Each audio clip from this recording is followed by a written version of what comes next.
Hello বাচ্চো, welcome to biohack.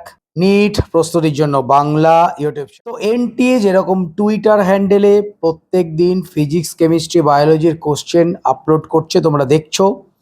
অনেক teacher সেই নিয়ে ভিডিও করছে, তোমরা সেগুলো অবশ্য ফলো করছো।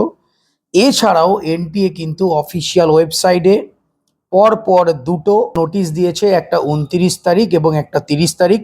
তো দুটো নোটিশে কি লেখা রয়েছে সেটা বাংলাতে বুঝিয়ে দিচ্ছি। তো 29 তারিখে এনটিএ যেটা বলছে যে এর আগের বারে দেখা গেছে বা অনেক ক্ষেত্রে দেখা যায় যে যখন তোমরা এক্সাম দিতে যাবে তোমাদের যে বায়োমেট্রিক ভেরিফিকেশনে প্রবলেম হয়। এবার বায়োমেট্রিক ভেরিফিকেশনে প্রবলেমের ক্ষেত্রে অনেক সময় মেশিনগত প্রবলেম থাকতে পারে, অনেক সময় নেটওয়ার্ক জনিত প্রবলেম থাকতে পারে, অনেক সময় হাতে যদি দেখা যায় কিছু লেগে যায় বা হাত যদি ঘেমে যায় সেক্ষেত্রে বায়োমেট্রিকে প্রবলেম হয়, বিভিন্ন রকম প্রবলেম হয়। নিট 2025 সালে এই ধরনের একটা প্রবলেমের জন্য একজন স্টুডেন্টের অনেক সময় নষ্ট করে দিয়েছিল, মেন যে পরীক্ষার যে সময়। সেই কারণে সেই স্টুডেন্ট হাইকোর্টে মামলা করে এবং আলটিমেটলি এনটিএকে গ্রেস মার্কিং দিতে হয়েছিল। তো সেই ব্যাপারগুলো যেন না ঘটে সেই জন্য এনটিএ স্পষ্টভাবে বলে দিয়েছে তোমাদের বায়োমেট্রিক নিয়ে তোমরা চিন্তা করো না। তোমাদের বায়োমেট্রিক যদি না মেলে, কোনো কারণে যদি না মেলে, যদি বায়োমেট্রিকে যদি অসুবিধা হয়, তোমাদের কোনো রকম প্রবলেম হবে না, তোমরা এক্সাম দিতে পারবে। ওখানে একটা আন্ডারটেকিং তোমাদের দিতে হবে, একটা ফর্ম ওখানেই তোমরা পাবে। সেই ফর্মটা তোমরা সই করে দিলেই তোমাদের কনফার্ম হয়ে যাবে যে তোমরা বায়োমেট্রিকে প্রবলেম হলেও তোমাদের কোনো অসুবিধা নেই। সুতরাং বায়োমেট্রিক আপডেট করা বা এই সমস্ত ঝামেলা একদম করতে যাবে না। আরও একটা জিনিস লেখা রয়েছে এই নোটিশে যে কোনোভাবেই তোমাদের যে এক্সামের যে টাইম 2টো থেকে 5টা, তার মধ্যে তোমাদের কোনো ডিস্টারবেন্স আসবে না। তো আমরা প্রত্যেকেই জানি যে প্রত্যেকবার যে ইনভিজিলেটর থাকে তারা বিভিন্ন সময় এসে কিন্তু ডিস্টার্ব করে।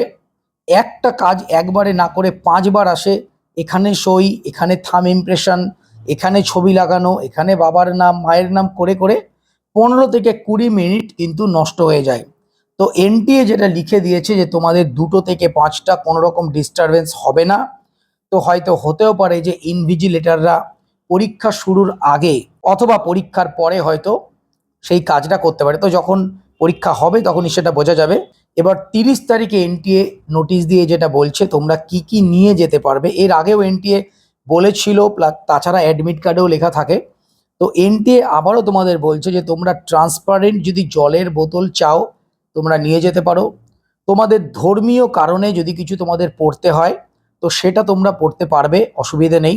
যে তোমাদের যদি ফুল স্লিভ শার্ট পরে তোমাদের যদি প্রয়োজন হয় তোমরা পড়তে পারো। অর্থাৎ এই জামা কাপড়ের ক্ষেত্রে কিছুটা শিথিলতা এনটিএ এনেছে।